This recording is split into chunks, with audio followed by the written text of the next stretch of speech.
Palmas Reales, Iglesia Bíblica Bautista, perfeccionando tu vida con la palabra de Dios.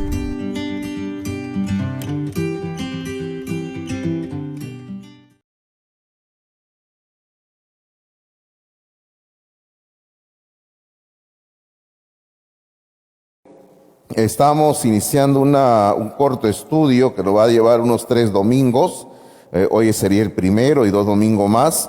Y nuestro pequeño corto estudio está basado en Apocalipsis capítulo 2, versículos 1 al 7. Y le hemos titulado Recuperando mi primer amor. Observe por favor de que lo hemos personalizado. No hemos dicho recuperando el primer amor, sino estamos diciendo mi primer amor, ¿verdad? Queremos recuperar nuestro primer amor porque ya que estamos iniciando un nuevo año, hay que recuperar ese primer amor que todos debemos de tener siempre en el corazón en nuestra relación con Jesucristo. Así que necesitamos recuperar nuestro primer amor, queridos hermanos. Qué lindo es cuando vivimos con esa actitud de ese primer amor, ¿verdad? Qué lindo es, ¿ah? Bueno, no voy a preguntar cuántos se recuerdan de su primer amor, ¿ya? No estoy hablando del primer amor, de quién te enamoraste, quién era el niño o la niña que te enamoraste, o cómo se llamaba la profesora del colegio, ¿no? O cómo se llamaba el profesor del colegio, no sé, no, de eso no estamos hablando, por si acaso, ¿ya? Ni vamos a hablar de eso, ese no es el sentido del sermón del día de hoy. Bueno, ya que estamos en el libro del Apocalipsis, solamente decirle que en el capítulo 1, en el versículo número 3 del Apocalipsis, se inicia con una bienaventuranza. Mire usted, dice en el 1:3, dice, bienaventurado el que leen y los que oyen las palabras de esta profecía y guardan las cosas en ella escritas, porque el tiempo está cerca. Mire usted que el versículo número 3, capítulo 1, versículo 3 de Apocalipsis, comienza dando una bienaventuranza. Esto no le hace recordar a las bienaventuranzas de Mateo capítulo 5, cuando Jesucristo comenzó diciendo, bienaventurados los pobres en espíritu y dice, ¿verdad? Entonces acá también el Señor dice, bienaventurado. Ahora, ¿quiénes son bienaventurados? Dice en este versículo, es cuando una persona practica 3 cosas. ¿Cuáles son? Leer, oír y guardar. O sea, leer, oír y vivir la palabra. Eso es importante, ¿no? Recuerde lo que les he estado diciendo durante los últimos sermones que hemos tenido en diciembre, cuando hemos estado hablando sobre los regalos de la Navidad. Recuerden que les he estado diciendo, de nada sirve si conocemos las historias de la Biblia y de nada sirve si es que no las ponemos como práctica en nuestro diario vivir. Tenemos que pasar esas historias bíblicas a algo práctico, y eso es importante. Y eso es lo que está diciendo en este versículo. Dice, el que lee, los que oyen y los que guardan, o sea, los que lo viven. Ahora, ¿por qué es urgente leer, oír y guardar la palabra de esta profecía del Apocalipsis? Mire usted las últimas palabras del versículo número 3, comienza diciendo el por qué. Dice, porque el tiempo está cerca. Ahora, esto fue escrito hace 2000 años, por si acaso. Y todavía ahora han pasado 2000 años y ahora podemos decir, porque el tiempo está más cerca. ¿Tiempo de qué? Tiempo de cumplirse todo lo que la palabra de Dios dice en este libro de la profecía del Apocalipsis. Y yo siempre le digo, no, para mí es agradable hablar del Apocalipsis, es agradable hablar de la profecía. Podría hablar bastante de la profecía, pero sería ahorita meternos a otro tema que no tiene nada que ver con nuestros asuntos que queremos desarrollar en esta ocasión. Y bueno, solamente llevarle al capítulo 2 y capítulo 3 del Apocalipsis, que todos conocemos en nuestras Biblias. Estos 2 capítulos son 7 cartas que el Señor Jesucristo dirige a 7 iglesias en cierta región de Asia. Ahora, mire usted, ahí están las 7 cartas, capítulo 2 y capítulo 3. Observe usted que ahí comienza las 7 cartas, ¿verdad? Y usted puede verlas, no vamos a estudiar lógicamente las 7 cartas, solamente vamos a ver algo de la primera carta nada más. y eso es importante. Ahora, estas 7 cartas, queridos hermanos, tienen un mensaje amplio y profundo que es muy bonito estudiarlo, en verdad.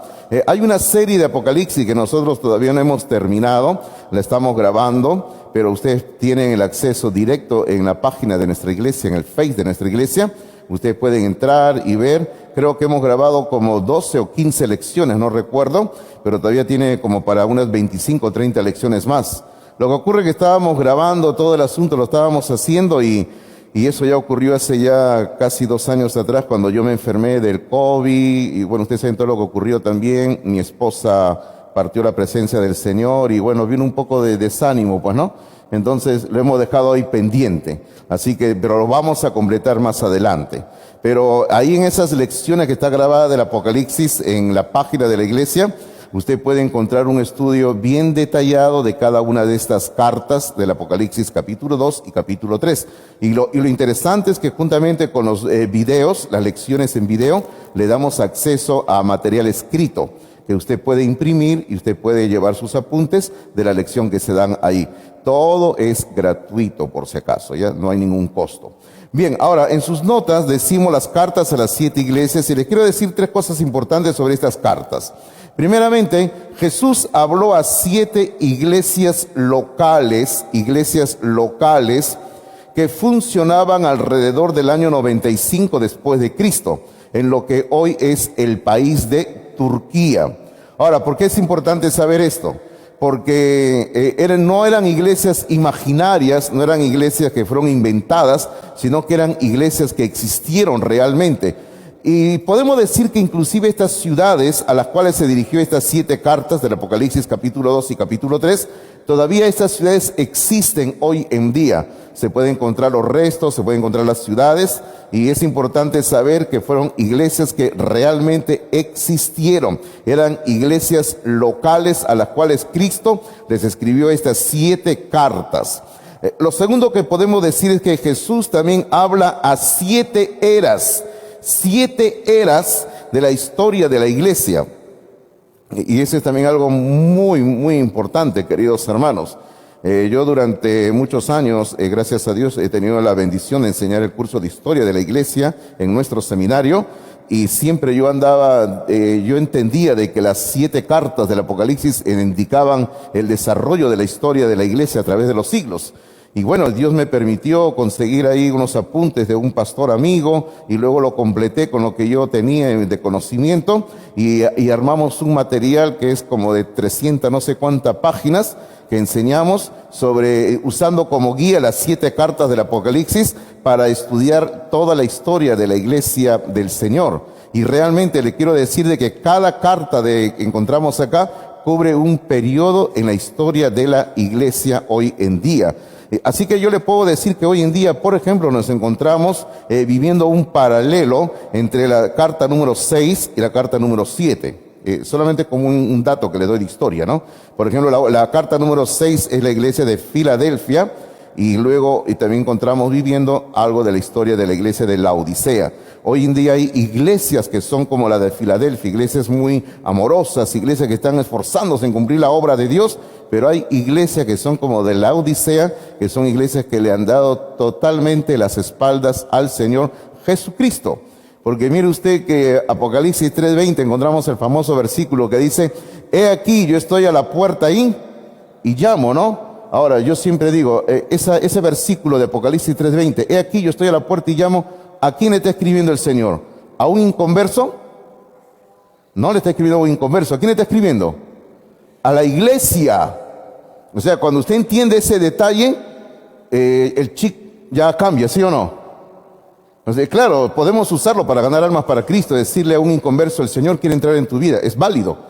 Pero si usted entiende que doctrinalmente Apocalipsis 3:20 se le está describiendo a una iglesia, a creyentes, y a creyente le dice: yo estoy a la puerta ahí, llamo, si alguno oye mi voz y abre la puerta, entraré a él y cenaré con él y él conmigo. ¿Qué quiere decir eso? Quiere decir que todo creyente necesita tener comunión íntima con Jesucristo. Pero lo que ocurre es que hoy en día muchos creyentes lo han hecho a un lado al Señor Jesucristo. Tienen todo y de todo menos una relación íntima con Jesucristo. Mire usted cómo va cambiando las cosas cuando entendemos lo que dice la palabra de Dios, ¿verdad? Bueno, lo tercero que le quiero decir sobre estas cartas es que el mensaje de cada una de esas iglesias, el mensaje a cada una de esas iglesias es también un mensaje con aplicación a nosotros hoy. O sea, hoy en día estas 7 cartas, cada una de estas 7 cartas tiene un mensaje para nosotros hoy en día. La palabra de Dios es lo bueno que tiene. La palabra de Dios nos habla a nosotros hoy en día. La Biblia no es un libro como muchos piensan que es ya anticuado, que no tiene un mensaje para nosotros, que usa palabras que ya ni usamos o que tiene ideas totalmente arcaicas, anticuadas. No, la Biblia sí tiene un mensaje para nosotros hoy en día. Y lo siguiente en sus notas dice, cada carta revela el carácter distintivo de cada iglesia. Y eso es importante, que usted tiene que entender esto. Ahora, ¿por qué es que cada carta revela el carácter distintivo de cada iglesia? Por una sencilla razón, y usted lo tiene en sus apuntes. Dice, porque siempre, y permítame decir siempre, porque siempre la palabra de Dios lo revela todo. ¿Qué dice usted? ¿Es así o no? Amén, hermanos. La palabra de Dios lo revela todo. O sea, nada queda oculto a la palabra de Dios. Nada, absolutamente nada. Y yo creo que todos conocemos lo que dice Hebreos capítulo 4, versículos 12 y 13, ¿verdad? Hebreos capítulo 4, versículos 12 y 13 dice, porque la palabra de Dios es viva y eficaz y más cortante que toda espada de 2 filos y penetra hasta partir el alma y el espíritu, las coyunturas y los tuétanos y discierne los pensamientos y las intenciones del corazón. Y luego en el siguiente versículo 13 dice, y no hay cosa creada que no sea manifiesta en su presencia, antes bien todas las cosas están desnudas y abiertas a los ojos de aquel a quien tenemos que dar cuenta.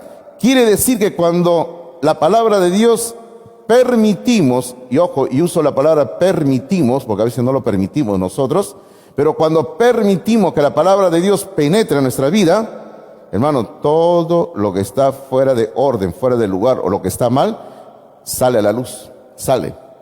Todo sale a flote, ¿verdad? Nada queda oculto ante la palabra de Dios. Y eso le puedo decir que a mí me ha pasado muchísimas veces, ¿no? Cuando algunas personas quieren conversar con el pastor de la iglesia pidiendo consejo de algo, de cualquier asunto, ¿no? Yo le digo, ¿qué le parece si primero leemos la Biblia? No, pero yo quiero hablar de mi problema. Me dice, sí, pero primero es importante leer la Biblia. Le digo, ¿no? Y leemos la Biblia y oramos y muchas veces, no siempre, pero muchas veces la persona ahí comienza a llorar y decir, sí, tengo algo que confesar, ¿no? ¿Por qué, hermano? Porque la palabra de Dios entra y saca todo a flote, lo saca todo a la luz. Ahora, ahí en sus apuntes hemos colocado en 7 líneas cada iglesia y espero que usted pueda anotar lo que le quiero decir, algo breve de cada iglesia. Realmente aquí hubo un lapsus, honestamente, con la computadora. Borramos lo que no teníamos que borrar y ya lo habíamos mandado a imprimir antes de tiempo y ya después no pudimos corregir nada y bueno, acá está, ¿no? Pero espero que usted pueda. Y si no puede escribir lo que le voy a decir, no se preocupe, usted puede entrar otra vez a la página de la iglesia y volver a ver este asunto, ¿ya? Por ejemplo, número 1, Éfeso es la iglesia que perdió su primer amor. Justamente la iglesia que estamos estudiando, ¿no? O que vamos a comenzar a estudiar. La iglesia que perdió su primer amor. O sea, así lo podemos resumir a esta primera iglesia. Número 2, Esmirna, la iglesia pobre, pero rica. Interesante, ¿no? La iglesia pobre, pero rica. Era una iglesia materialmente pobre, pero era una iglesia espiritualmente rica, hermanos míos. Inclusive usted ahí le puede añadir otra palabra también si gusta ahí al costado, o 2 palabras le puede añadir al costado a esa de Esmirna, ¿ya? Fiel y perseguida. Era una iglesia pobre pero rica, y aún siendo pobre era una iglesia fiel y era una iglesia perseguida, hermanos míos. Oh, hermanos, yo les quiero decir honestamente que todo pastor quisiera tener una iglesia así, ¿eh? Honestamente se lo digo, ¿eh? Ok, número 3, vamos a lo nuestro, sigamos, número 3, Pérgamo, la iglesia tolerante. Yo no quiero tener una iglesia como Pérgamo, una iglesia tolerante por si acaso, ¿eh? O sea, una iglesia que tolera el pecado, eso nos referimos, tolerante del pecado, ¿ya? Número 4, Tiatira, La iglesia transigente, es una palabrita no muy común, ¿no? Pero es una palabra que indica que uno entra a un negocio y acepta lo que otro le quiere imponer. Estamos hablando de lo malo. La iglesia transigente, la iglesia de Tiatira. Y existen muchas iglesias que negocian fácilmente las bendiciones de Dios. ¿Usted recuerda a Esaú? Todos recordamos a Esaú, ¿no? Mal negocio, ¿sí o no? Mal negocio. ¿Qué vendió? Su primogenitura, todas las bendiciones de Dios, bendiciones materiales y espirituales, lo vendió por un plato de lenteja, de comida nada más. Mal negocio. Y así siguen muchos creyentes haciendo mal negocio también. Hay muchos creyentes que le dan a Satanás lo más grande que Dios le puede dar, por un plato de pecado nada más. Tenga cuidado, es mal negocio, transigente. Número 5, Sardis, la iglesia muerta. La iglesia muerta. Oh, hermano, de esto existe un montón. Hay iglesias que tienen nombre de que están vivas, como dice ahí, tienen nombre de que están vivas, pero están muertas, absolutamente muertas, hermanos míos. Y yo conozco, crean usted, iglesias que están pero muertas. Uno dice, ¿dónde estoy? Uno dice, ¿no? Parece que estuvieran viviendo un eterno velorio ahí, ¿no? Y no, hermanos, Cristo vive, ¿verdad, hermanos? Claro que sí, Cristo vive, pero hay iglesias muertas como la de Sardis. En número 6, Filadelfia, la iglesia con oportunidad de servicio. La iglesia con oportunidad de servicio. Esta es una iglesia que es un modelo también, al igual que la iglesia de Esmirna, la número 2, Esmirna. Esta iglesia de Filadelfia es un modelo de ser una excelente iglesia. Y como le dije hace un rato, yo digo, no, todo pastor quisiera tener una iglesia como la de Esmirna y como la de Filadelfia, hermanos míos. Iglesias trabajadoras, iglesias sirviendo al Señor, iglesias comprometidas con Jesucristo. Así quisiéramos tener todas nuestras iglesias. Finalmente, la Odisea, la iglesia, y esta iglesia es totalmente distinta a Esmirna, hermanos. ¿En qué sentido? Porque es una iglesia que es rica, pero pobre. Rica, pero pobre. Ahora, usted si mira arriba donde hemos colocado de Esmirna, en Esmirna, ¿qué dice? Pobre, pero rica. Y esta iglesia es al contrario, es rica, pero pobre. Entiéndalo bien. Por ejemplo, Esmirna, los creyentes de Esmirna eran creyentes que vivían en una ciudad que era materialmente pobre, pero espiritualmente que tenían una excelente relación con Dios y eran ricos por eso. Ahora, pero lo de la Odisea eran todo lo contrario, era una iglesia que materialmente era muy rica, tenía mucho dinero esa iglesia, pero espiritualmente era pobre, hermanos míos. Y si usted lee las palabras que Cristo le dirige a la iglesia de la Odisea son fuertes, ¿verdad? El Señor le dice, entre otras cosas, le dice, mire usted lo que le dice a la Odisea, le dice en el capítulo número 3, en el versículo número 16, le dice, pero por cuanto eres tibio, no frío ni caliente, te vomitaré de mi boca, le dice. Porque tú dices, fíjese lo que dice el versículo 17, en el 3:17, le dice, yo soy rico, dice, tú dices, yo soy rico y me he enriquecido y de ninguna cosa tengo necesidad. Y Cristo le dice, y no sabes que tú eres un desventurado, miserable, pobre, ciego y desnudo. Terrible, ¿no? Pero ¿sabe algo? Así son muchos creyentes. Así son muchos creyentes y muchas iglesias, ¿ah? Se creen que son ricos o que por su riqueza tienen la bendición de Dios, ¿no? Y ese es un gran problema que existe hoy en día. Muchos creyentes miden la bendición de Dios por los bienes materiales. Y si hay bienes materiales, el Señor me está bendiciendo. Y tenga cuidado, ¿eh? Tenga cuidado, queridos hermanos, porque los bienes materiales no indican necesariamente bendición de Dios o no bendición de Dios, por si acaso, entiéndalo bien usted eso, ¿eh? Entiéndalo eso, ¿eh?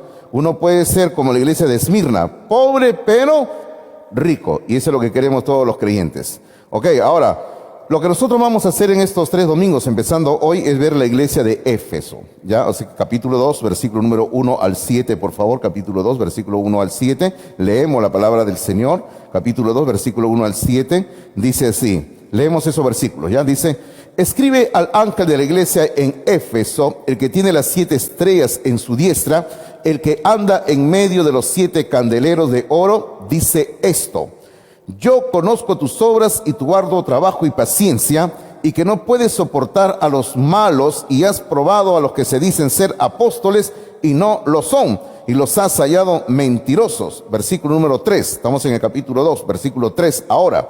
Y has sufrido y has tenido paciencia y has trabajado arduamente por amor de mi nombre y no has desmayado. Pero tengo contra ti que has dejado tu primer amor. Recuerda, por tanto, de dónde has caído y arrepiéntete y haz las primeras obras, pues si no, vendré pronto a ti y quitaré tu candelero de su lugar si no te hubieres arrepentido. Pero tienes esto, que aborreces las obras de los nicolaitas, las cuales yo también aborrezco. El que tiene oído, oiga lo que el Espíritu dice a las iglesias. Al que venciere le daré a comer del árbol de la vida, el cual está en medio del paraíso de Dios. Esta es la carta que el Señor le escribe o le dirige a la iglesia de Éfeso, mandándola, como comienza el versículo 1, dice, escribe al ángel de la iglesia en Éfeso. No está hablando de un ángel, un ser espiritual, está hablando de un mensajero. Está hablando de una persona que llevaba el mensaje a la iglesia de Éfeso. En este caso se refiere al pastor de la iglesia. El pastor, el ángel, recibe la carta y él es el que luego lee la carta a la iglesia. Y eso fue lo que ocurrió ahí. Ahora, vamos a ver este asunto de esta carta en dos partes. Vamos a estudiar primero, brevemente, lógicamente, la ciudad, y luego vamos a ver la iglesia. Y como usted lo tiene en sus apuntes, dice, primero aprendamos sobre la ciudad de Éfeso, y en la siguiente página usted ve que dice, en segundo lugar, aprendamos sobre la iglesia de Éfeso. Ahora, ¿por qué es que primero tenemos que aprender algo de la ciudad? Por una sencilla razón, porque quírase o no, toda iglesia va a ser influenciada de alguna manera, para bien o para mal, por el lugar donde se encuentra esa iglesia, ese templo, las personas donde viven.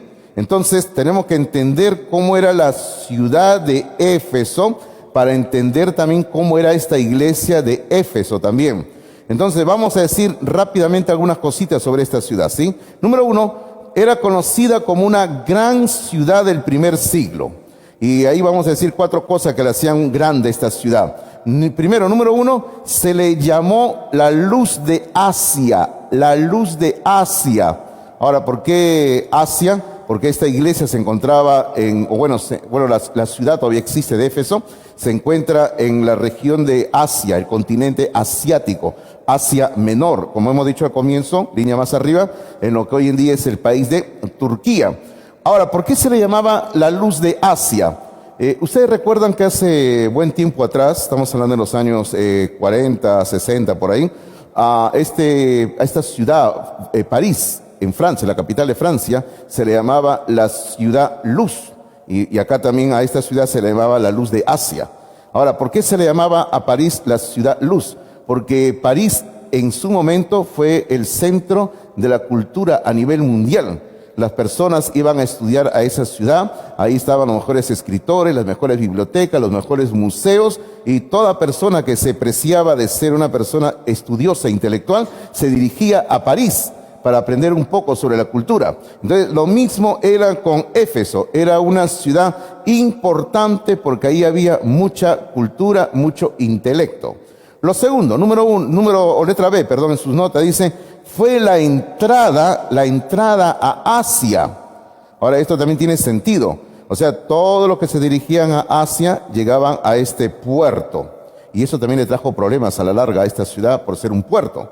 Era la entrada a Asia. O sea, todos llegaban a ese lugar y se tenían que dirigir hacia Asia, ¿no? Es como aquí en América Central nosotros tenemos el famoso Canal de Panamá.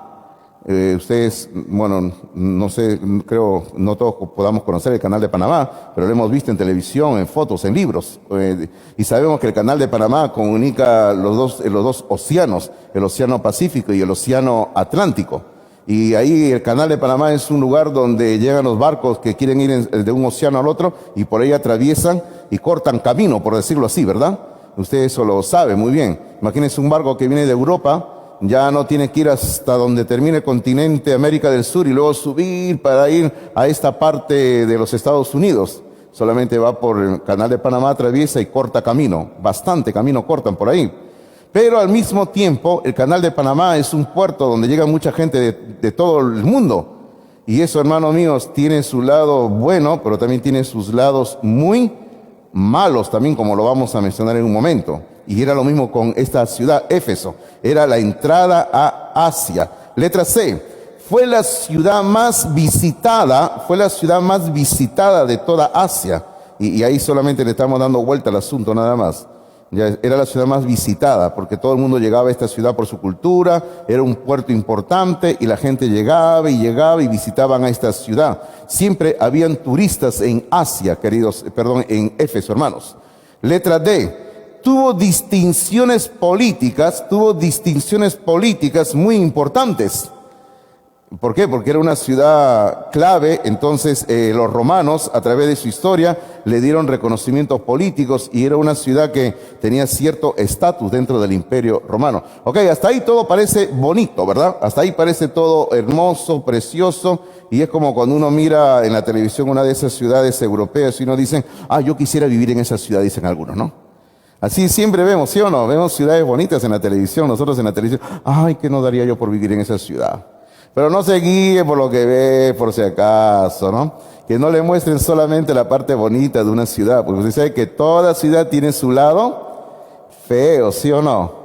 Es como cuando vienen algunas personas a visitar Lima, ¿no? Hoy lo llevan a la zona más bonita, pues, ¿no? Allá la Costa Verde, por acá, vamos por el San Borja, vamos por aquí, mira, sí, al centro de Lima, llévalo a Lima Norte, pues, ¿no? A los cerros ahí, al kilómetro 11 de Comas, a mi barrio. Pues. Yo soy del kilómetro 11 de Comas, por si acaso, ¿no?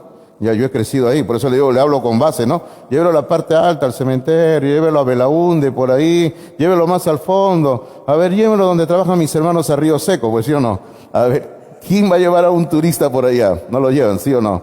Toda ciudad tiene su lado feo, ¿verdad? ¿Sí o no? Que no es nada agradable de ver, pero existe, hermano mío. Ahora, ¿qué había de malo en esta ciudad? Y aquí vamos otra vez a las notas. Número 2, pero dentro de esa grandeza hubieron graves problemas. Y no vamos a hablar de los problemas tanto materiales, sino primero empezamos hablando de un grave problema espiritual. Porque los problemas espirituales, hermano, van a decir mucho sobre una persona, sobre una ciudad. Y lo primero que decimos en su nota dice, Éfeso fue el centro de adoración de la diosa Artemisa, y también conocida como Diana de los Efesios. Diana de los Efesios.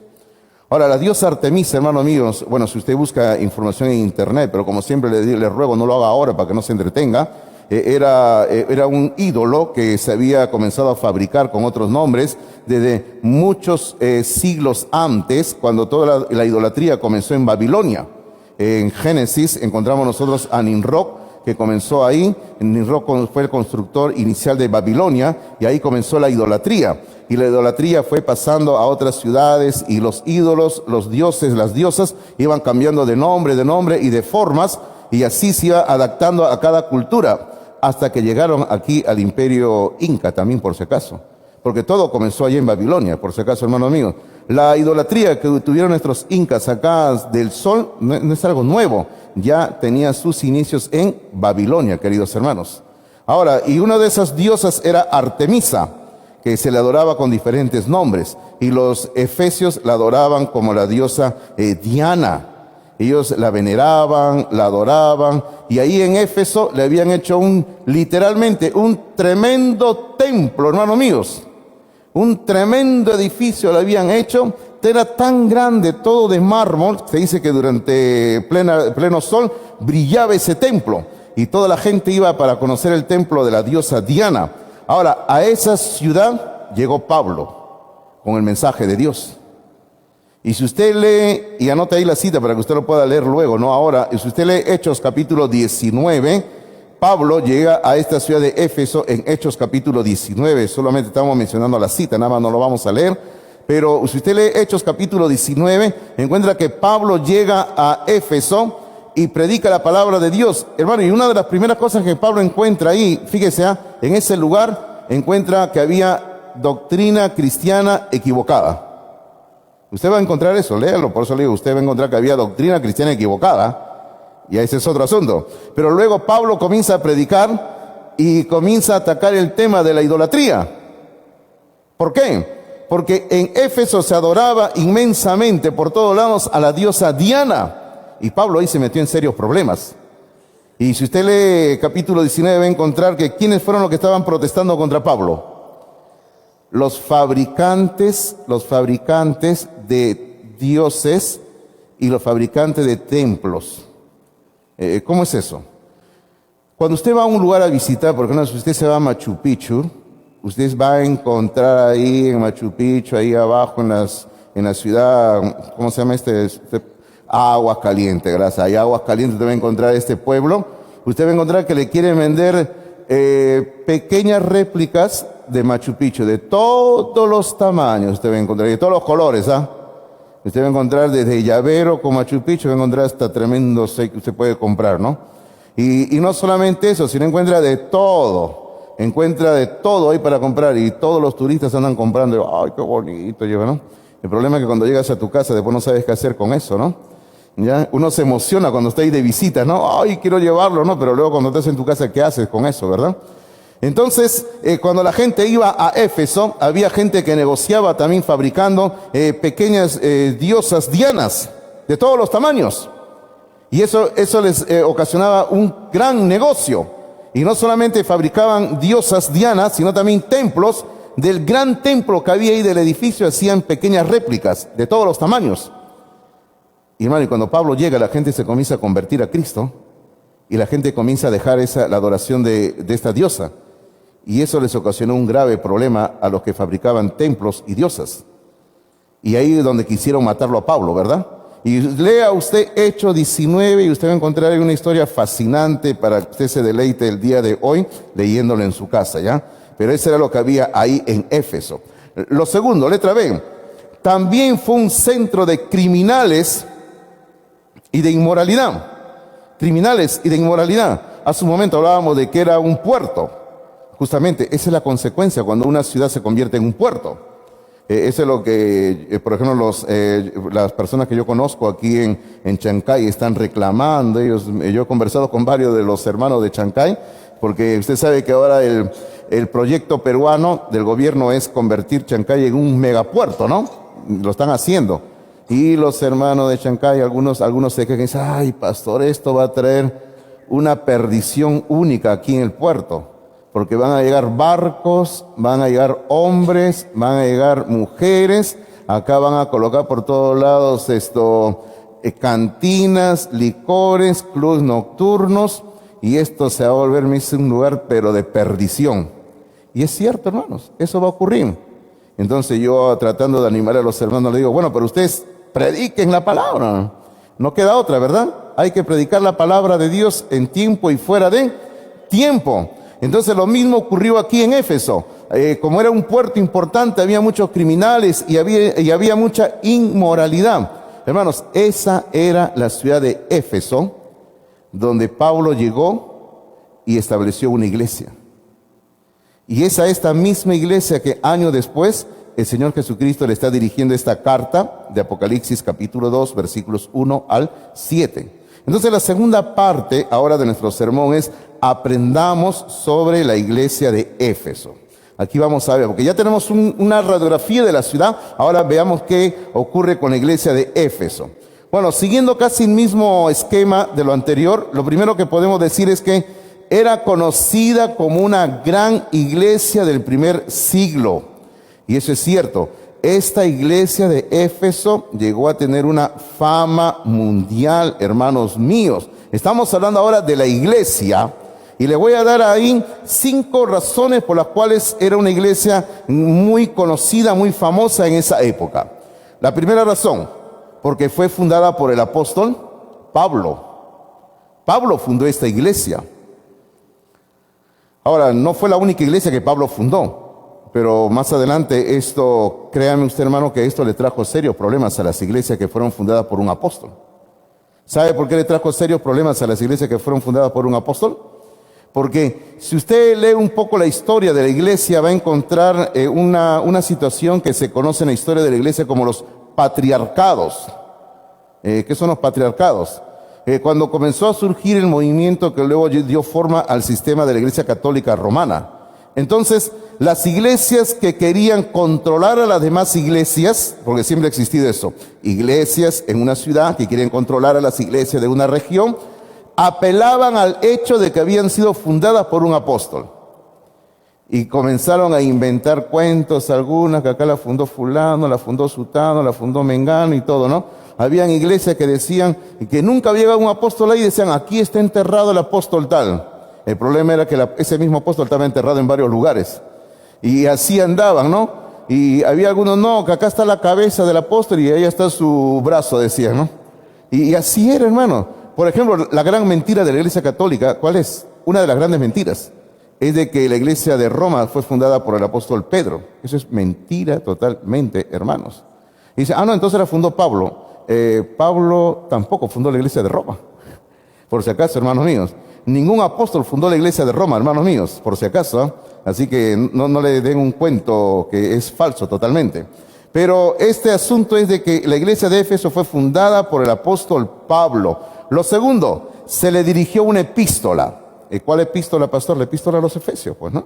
No hay que ser muy estudioso para darse cuenta, ¿no? Hay una carta que se llama Efesios y se le dirigió una carta. Lo tercero, era un importante centro para las misiones cristianas.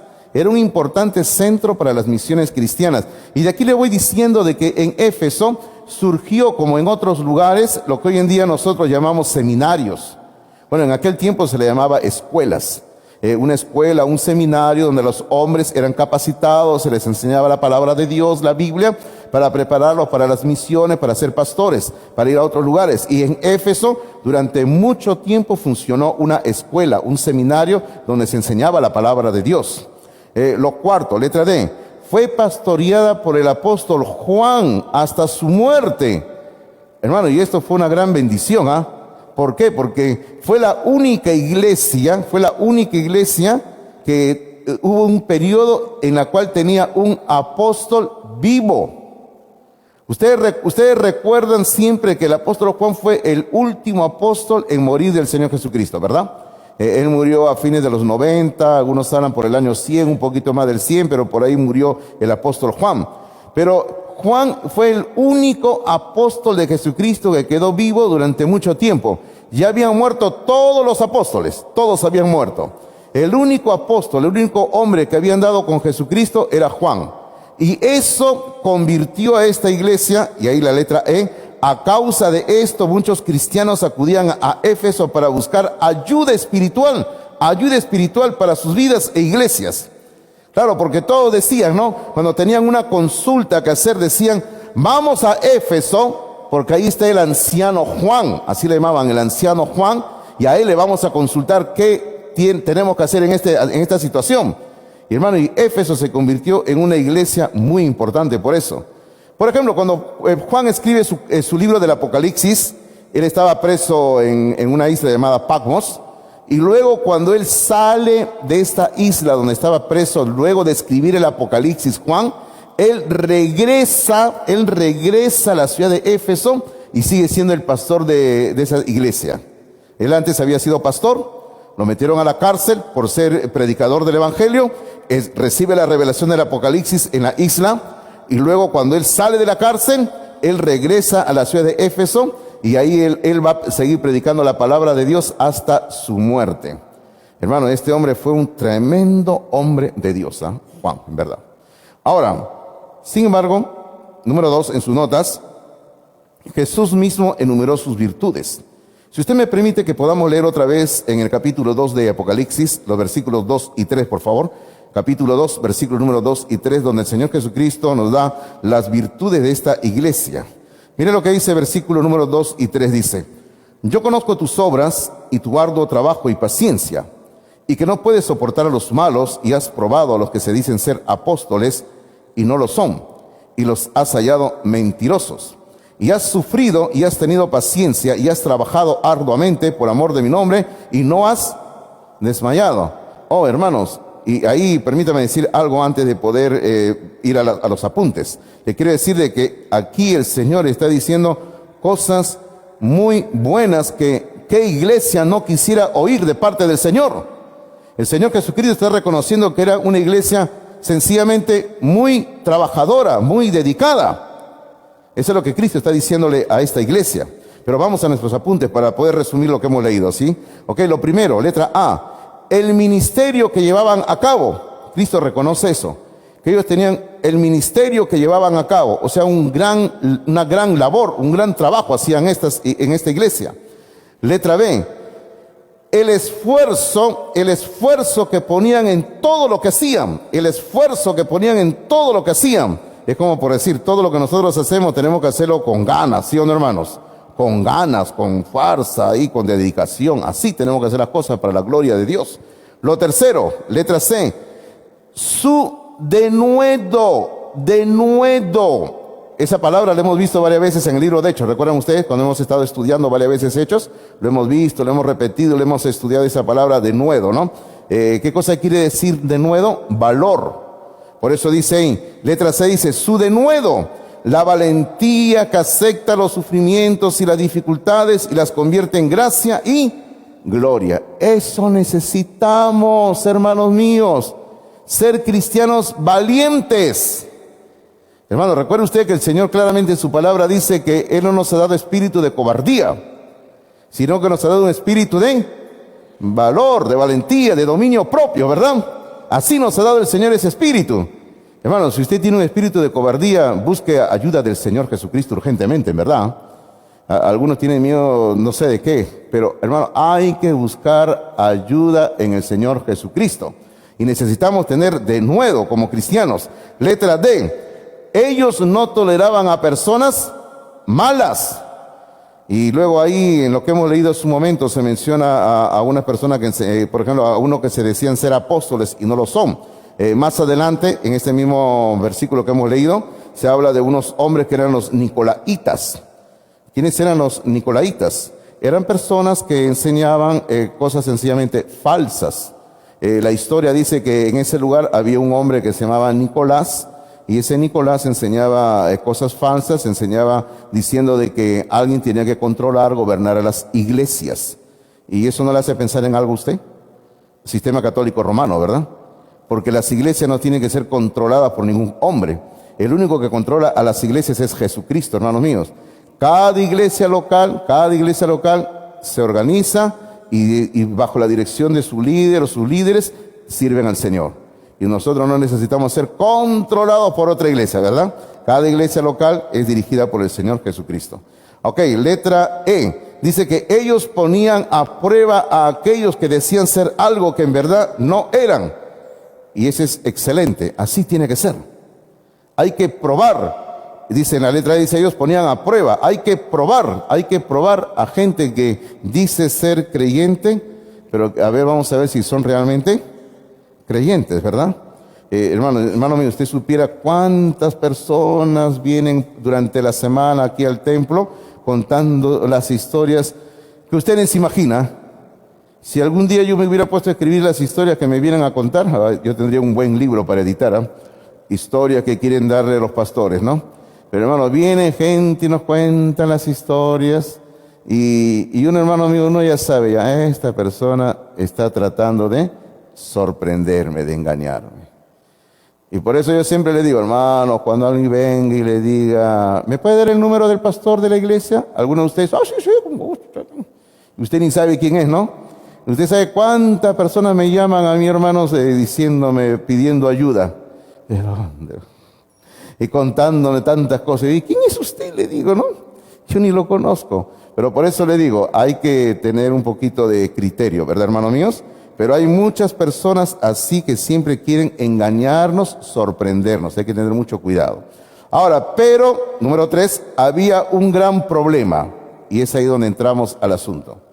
Había un gran problema en esta iglesia. ¿Cuál era ese gran problema? Versículo número 4. ¿Qué dice el versículo número 4? O sea, fíjese que el versículo 2 y 3 habla de que era una iglesia muy trabajadora. Ahora, ¿pero qué dice el versículo 4? Dice, pero tengo contra ti que has dejado tu primer amor. Ese era el gran problema que había en esta iglesia. Esta iglesia, según los versículos 2 y 3, era una iglesia ejemplar. Pero había algo que no se veía así nada más y que habían dejado su primer amor. Bueno, eso le puede ocurrir a muchos cristianos, ¿ah? Muchos cristianos son así. viven solamente de apariencias nada más. Hermano, y nos ponemos la apariencia dominical, ¿verdad? Es como, bueno, ahora que por ejemplo todavía estamos con el COVID, este asunto, ponen la máscara y no vemos, ¿sí o no? No vemos. O sea, vamos a decir, muchos cristianos se siguen poniendo esa máscara espiritual solamente para engañar, para que los demás piensen que somos cristianos, que estamos bien con Dios. Cuando venimos a la iglesia, usamos un lenguaje cristiano, ¿verdad? Usamos palabras cristianas y comienzan a saludar cristianamente, ¿no? Ah, Dios te bendiga, hermano. Bendiciones. Ah, que te vaya bien. Voy a orar por ti.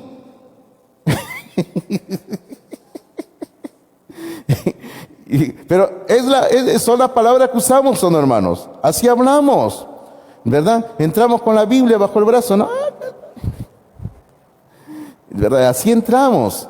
Es que estamos viviendo solamente de apariencias nada más.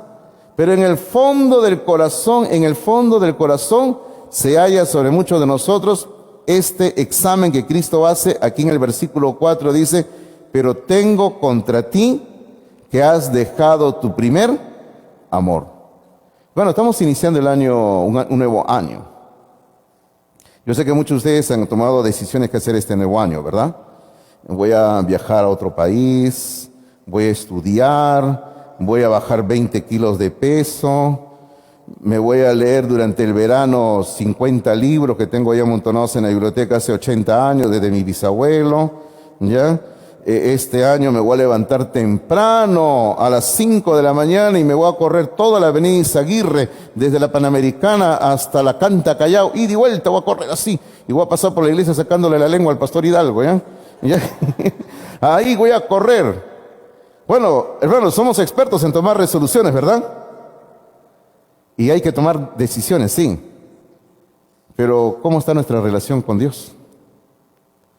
Si estamos iniciando un nuevo año, hoy es el primer día de este nuevo año, y hermanos, estamos buscando recuperar ese primer amor que posiblemente lo hemos perdido. Entonces, aquí queremos decirle lo que es el primer amor, ¿ya? ¿Qué es el primer amor? Primeramente, letra A, es el Señor Jesucristo. Es el Señor Jesucristo. Nuestro primer amor es el Señor Jesucristo. Ahora, como esta carta se dirige a la iglesia de Éfeso, vamos a encontrar explicación en la epístola que Pablo le escribe a los Efesios. Así que vamos a la epístola de Efesios, ¿ya? Efesios, por favor, capítulo 1.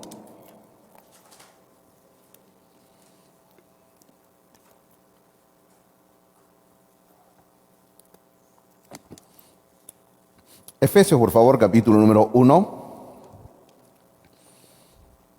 Versículo número 6. Observe, por favor, cómo se le llama aquí al Señor Jesucristo. Efesios 1:6 dice, para alabanza de la gloria de su gracia, con la cual nos hizo aceptos en el amado. Ahora, ¿cómo se le llama al Señor Jesucristo? El amado. Y yo siempre le hago la observación, fíjese que está con mayúscula. Es un nombre, un título que se le da a Cristo, el amado. El amado de nuestro corazón, la persona que tenemos que amar totalmente. Y es interesante que Pablo le llame a Cristo en esta carta, porque es la única vez que en el Nuevo Testamento a Cristo se le llama el amado, ¿eh? Es interesante que en la epístola de Efesios se le llama a Cristo el amado, y luego en el capítulo 2, versículo 4 de Apocalipsis, se le dice que Él es, hemos perdido nuestro primer amor. Entonces, cuando perdemos nuestro primer amor es que hemos perdido ese amor a Jesucristo. Hermano, a Cristo hay que amarlo. Y yo sé que usted me va a decir amén, pero yo no quiero que me diga amén. Yo quiero que usted en el fondo de su corazón diga realmente es así, a Cristo hay que amarlo. Ahora, hay un libro en la Biblia que habla del amor. ¿Cuál libro es? El libro de Cantares. Cantares. Juan yo sé que también, ¿no? Pero hay un libro que habla especialmente del amor de un hombre, una mujer, y usted tiene que leer Cantares, ¿ah? Todos los enamorados aquí en algún momento dado hemos leído Cantares, ¿sí o no? No lo quieren decir. ¿Han leído Cantares o no? Amén. ¿Sí lo han leído, sí o no? Es como que también han leído 1 Corintios capítulo 13, aunque lo han distorsionado, ¿no? Lo han distorsionado porque 1 Corintios 13 no habla del amor entre un hombre y una mujer, pero dice, el amor es sufrido, es benigno. Ay, lo han dado una interpretación media rara, pero lo han leído ya. Pero el libro de Cantares es un libro que habla o describe la relación de un hombre y una mujer. Pero ahí, hermanos, podríamos decir nosotros que esa mujer que aparece en el libro de Cantares, la Sulamita, porque así se le denomina, la Sulamita no es un nombre, sino porque ella era de una región, Sulamita. Esta Sulamita representa a la iglesia. Y el amado que ella está buscando, porque así se le llama, mi amado, es el Señor Jesucristo. Ahora, observe por favor lo que dice un versículo. Mire usted lo que dice. Y aquí está hablando del regreso de Cristo. Mire lo que dice en un versículo en Cantares. Dice así. La voz de mi amado, dice.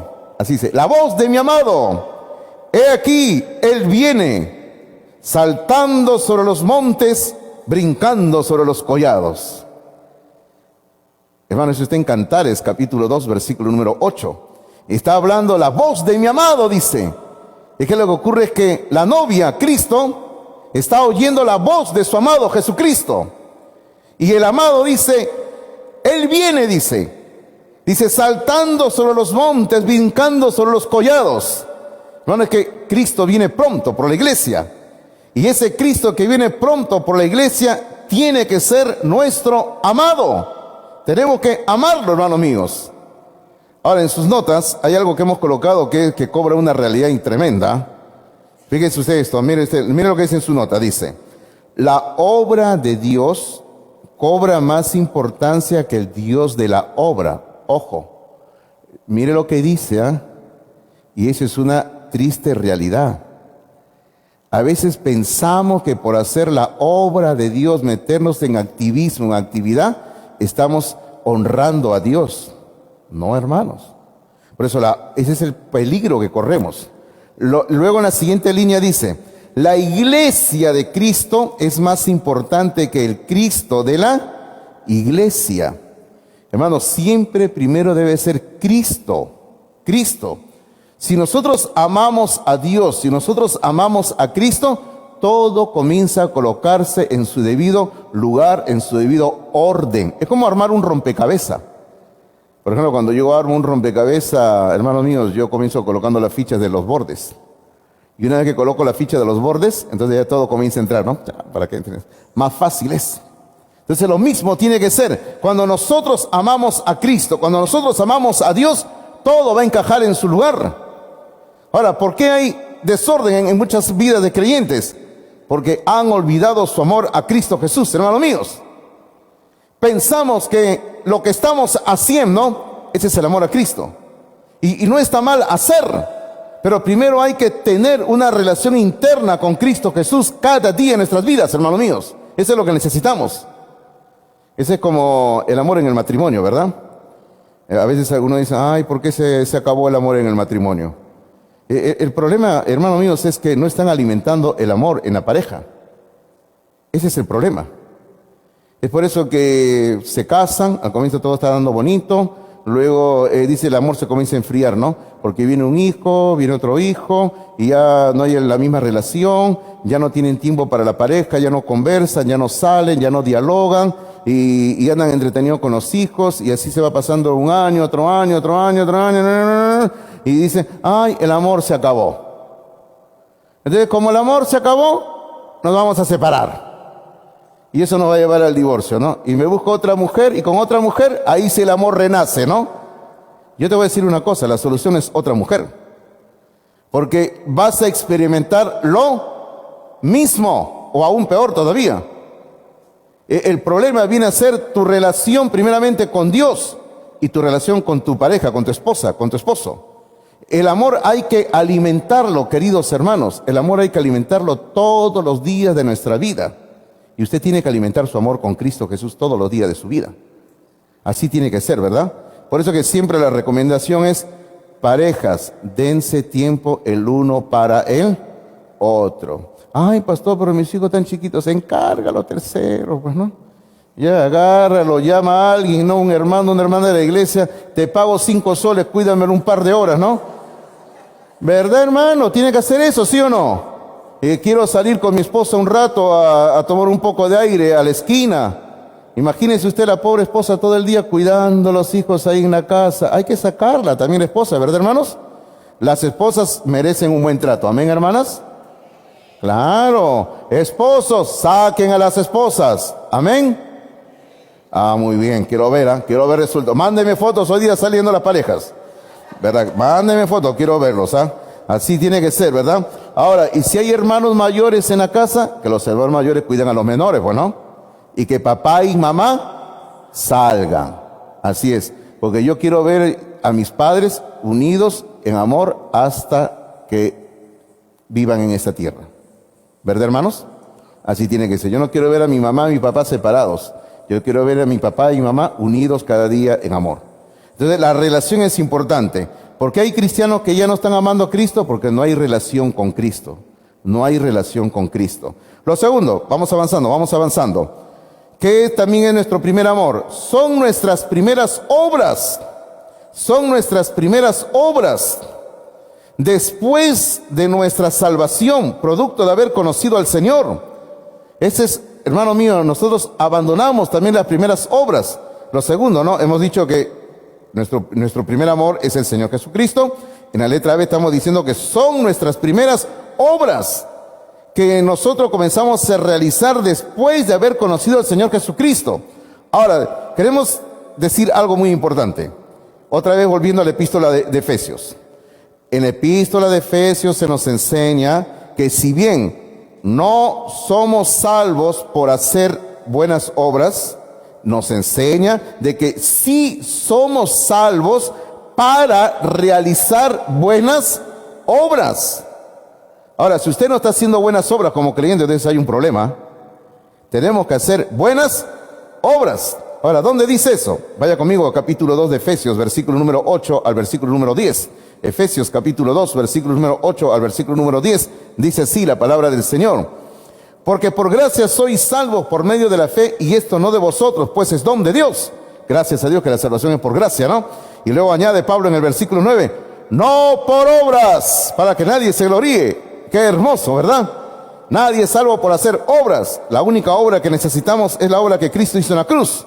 Y luego el versículo número 10 dice, porque somos hechura suya. Y siempre a mí esta palabra hechura me encanta, porque esta palabra hechura en el idioma griego significa poema, poesía. O sea, es un poema, una poesía. Dice, porque somos una poesía de Dios, dice, creados en Cristo Jesús para buenas obras. Y esas buenas obras son las cuales Dios preparó de antemano para que anduviésemos en ellas.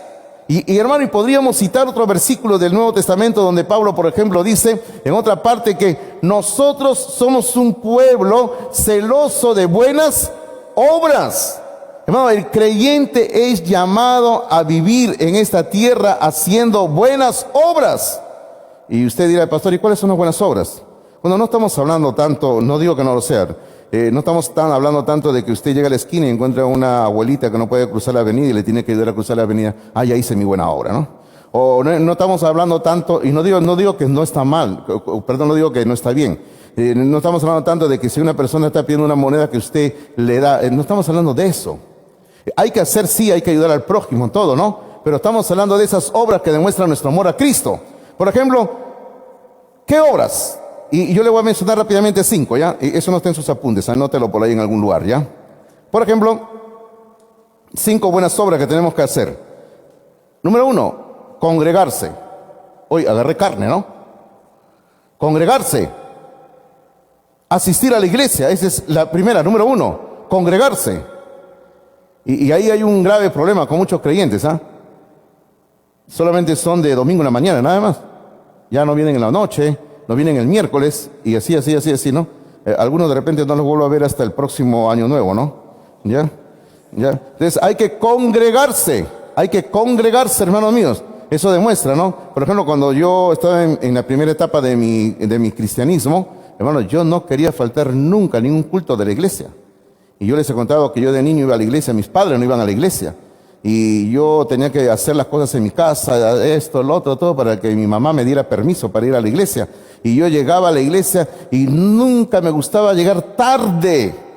Llegaba a puntual antes que estuviera en el culto, ¿no? Hay algunos creyentes que llegan solamente para el sermón, nada más llegan, ¿no? A mitad del sermón llegan y nada más. Y eso está mal, queridos hermanos. Está mal. Es como que yo le invito a comer a mi casa. Claro que no le voy a invitar, ¿no? ¿Ya? Es como que le invito a comer a mi casa y usted llega a mitad de la cena, ¿no? Entonces, si está mal, uno tiene que llegar temprano para saborear toda la cena que se ha preparado, ¿sí o no? Entonces, es así. Uno tiene que llegar temprano a la iglesia, congregarse. Eso demuestra nuestro primer amor por estar en la casa de Dios. Lo segundo, ya, leer la Biblia. Leer la Biblia. Y ahí también muchos fallan también, ¿ah? No leen la Biblia como debe de ser leída la Biblia. Y el gran pecado del cristianismo del siglo XXI es lo que dijo el profeta Oseas, cuando dijo: mi pueblo fue destruido porque le faltó conocimiento. Conocimiento. Y muchos creyentes son destruidos porque le falta conocimiento de la palabra de Dios. Viene falsa doctrina, viene Satanás, viene alguien que le habla una cosa, otra cosa, y los ponen en duda y naufragan de su fe en Cristo Jesús. Pero nosotros tenemos que leer la Biblia constantemente, diariamente, leer la palabra de Dios, hermanos míos. Lo tercero, orar. La oración. Hay que estar orando. Ay, pastor, pero yo no puedo pasar una hora en oración. Hermano, usted ore lo que pueda orar. Usted no tiene que orar 1 hora, 2 horas necesariamente. Ore de a poco, ¿verdad? Ore de a poco, de a poco. 5 minutos, 10 minutos, 15 minutos, 20 minutos por acá, 5 minutos otra vez, y vaya orando, vaya orando. La cosa es tener comunión con Dios a través de la oración, hermanos míos. Lo cuarto, ofrendar. Como dijo pastor, ofrendar. Usted sabe lo que es ofrendar, ¿verdad, hermanos? Mire de que no estoy empleando la palabra diezmar, ¿ah? Porque a algunos acá se les pone, como dice, les sale ronchas en el cuerpo cuando hablan de diezmar, ¿no? Y yo digo, ya, vamos a hablar de ofrendar, ¿ya? Pero recuerde usted que bíblicamente el ofrendar, que es la gracia de dar, es más que la ley del diezmo. Así que conmigo se metió un problema, ¿sí o no? Hermano mío, el ofrendar es más que el diezmo. El problema es que muchos creyentes piensan que ofrendar es darle unas moneditas al Señor, ¿no? Es como cuando está yendo por la calle y usted ve a un mendigo ahí, mete la mano al bolsillo y usted sin ver está buscando la moneda más pequeña, ¿no? ¿Dónde está? Acá tenía la de 10 centavos. Uy, solamente todos son de azul. Uy, ¿dónde está lo de 10 centavos, no? Algunos creyentes andan así, hermano mío, para darle al Señor. Y hermano, ofrendar no es darle esas moneditas, esas migajas al Señor. Ofrendar es darle lo mejor que podemos darle al Señor, hermanos míos. Ese es ofrendar. Quinto, testificar. Testificar. Usted cuando lee Juan capítulo 1, fíjese, le estoy diciendo Juan capítulo 1, usted encuentra a 2 hombres ahí que se fueron, apenas tuvieron contacto con Jesucristo, no se quedaron callados y fueron Andrés y otro hombre que estaba Juan ahí, Andrés y Juan, se fueron donde Pedro, que todavía Pedro estaba lejos, y le hablaron de Cristo y lo trajeron a Pedro, lo trajeron donde Cristo. Hermano, eso necesitamos así, personas que estén con ese fuego de ganar almas para Cristo Jesús. Sin embargo, vamos terminando con esto. El enfriamiento espiritual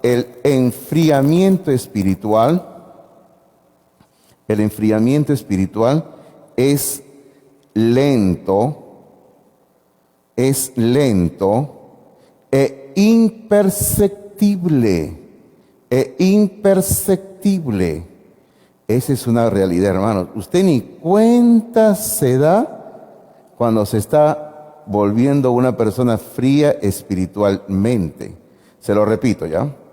El enfriamiento espiritual es lento e imperceptible. O sea, usted ni cuenta se da cuando se está volviendo fría espiritualmente. Ni cuenta se da.